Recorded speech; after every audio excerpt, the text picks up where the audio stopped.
El objeto de esta investigación es el enfermo psiquiátrico y su lugar en la sociedad a través de los años.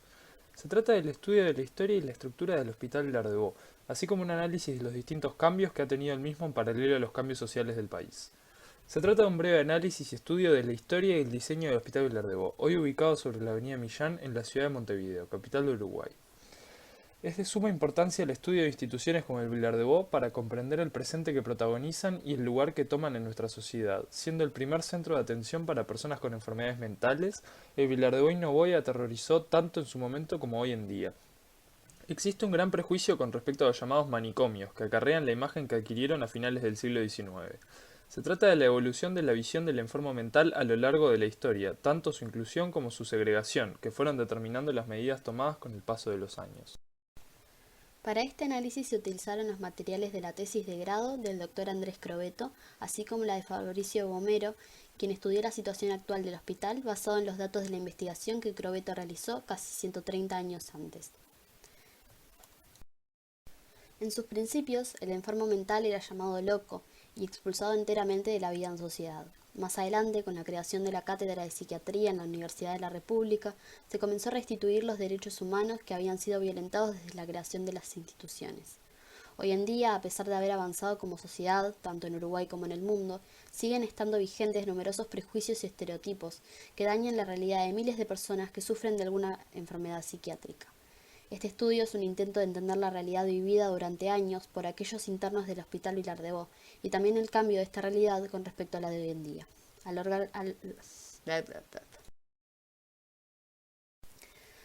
largo de esta presentación hablaremos sobre la historia del hospital, su doctrina de diseño, estructura y funcionamiento.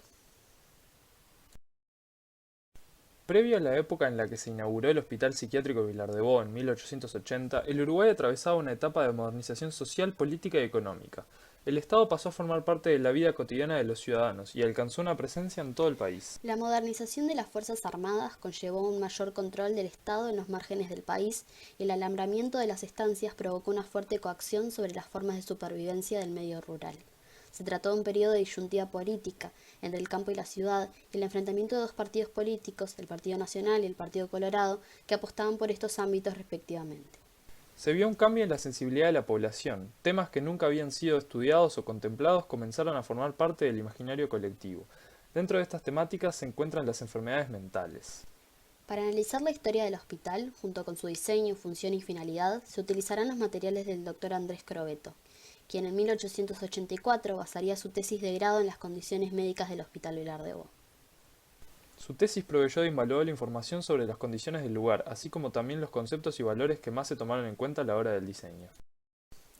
Según Fabrizio de Babaure Martínez, la asistencia sanitaria en Uruguay para estas personas con trastornos mentales puede dividirse en 4 etapas. La primera es la etapa de reclusión piadosa, que iría desde el año 1788 hasta el año 1860, en el que se inaugura el asilo de dementes. Una segunda etapa es la segregación social, donde desde la Dirección del Hospital de Caridad se solicita el traslado de estas personas dementes a la Quinta del Vilar-de-Bo. La tercera etapa sería la institucional preuniversitaria, que comienza con la inauguración del Manicomio Nacional.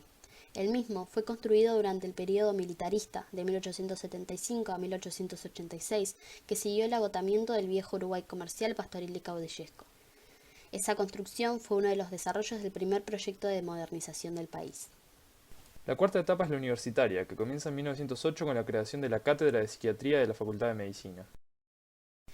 La crítica de Crovetto al manicomio se dirige en primer lugar al edificio mismo. Según el autor, en el momento de su fundación, el manicomio era verdaderamente un desastre. Crovetto hablaba que el lugar en donde se erigiría un manicomio era esencial. Debía ser una localidad cerca y a la vez lejos, para facilitar el acceso al mismo y a su vez distanciar las inconveniencias del centro de la ciudad. El tipo de suelo debía ser sólido, seco y elevado, porque el contacto con la naturaleza sería beneficioso para los Para la internos. construcción se tomó en cuenta la opinión arquitectónica y no la médica, ya que ningún médico fue partícipe o asesoró de la construcción. Para Crovetto, el diseño y arquitectura del edificio debía formar parte de la cura misma, pero todo el edificio se construyó sin seguir ningún principio médico. Otra crítica al diseño del edificio es la carencia de divisiones en el mismo, que no permitía la clasificación de los enfermos, lo que Crovetto evaluó como fundamental para establecer las curas. Su tono es molesto, pues como se aclaró antes, el autor insiste en que no se consultó a ningún especialista de la salud, y mucho menos de la salud mental, pues la cátedra de psiquiatría de Laudelar todavía no había sido creada. Hay además un hecho que lo indigna, el recurrente uso de rejas, desechadas de los hospitales del mundo hacía muchos años. Según él, un elemento carcelario inaceptable, cuando la cura debería representar y estar orientada hacia la libertad.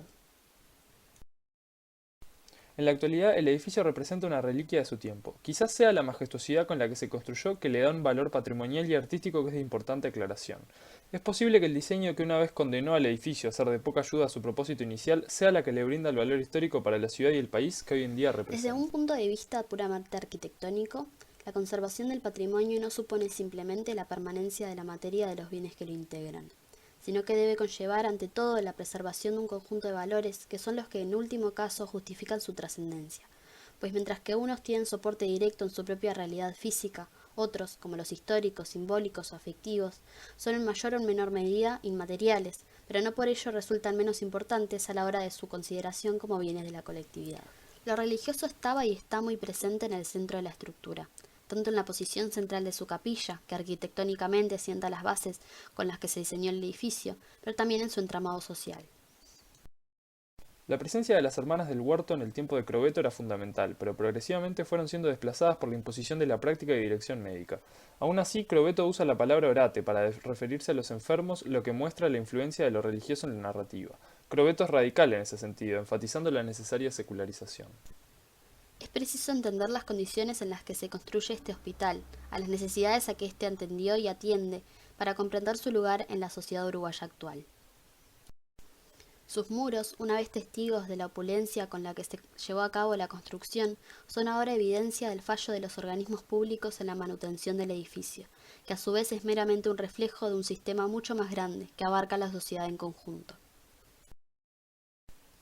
Edificado una vez como asilo de indeseables, ya sean estos médicamente inestables o personas de quienes sus familias deseaban deshacerse, a su reestructuración como manicomio nacional y posteriormente su nuevo funcionamiento como centro de rehabilitación, el Hospital Vilar-de-Bo ha fallado la prueba del tiempo y se ha convertido en una reliquia de un tiempo pasado que no siempre fue mejor.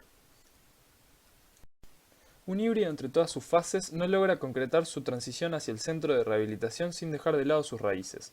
En parte, la Quinta de Vilar-de-Bo sigue siendo un lugar donde la sociedad y el sistema político que lo avala dejan a sus indeseables, a sus adictos, a sus criminales, a sus problemáticos. A pesar de todo, el Hospital Vilar-de-Bo se levanta una vez más en el tercer siglo que ve pasar. Su futuro es incierto, como todo futuro lo es, pero tenemos indicios de que la atención médica y psiquiátrica del Uruguay tiene una luz al final del túnel.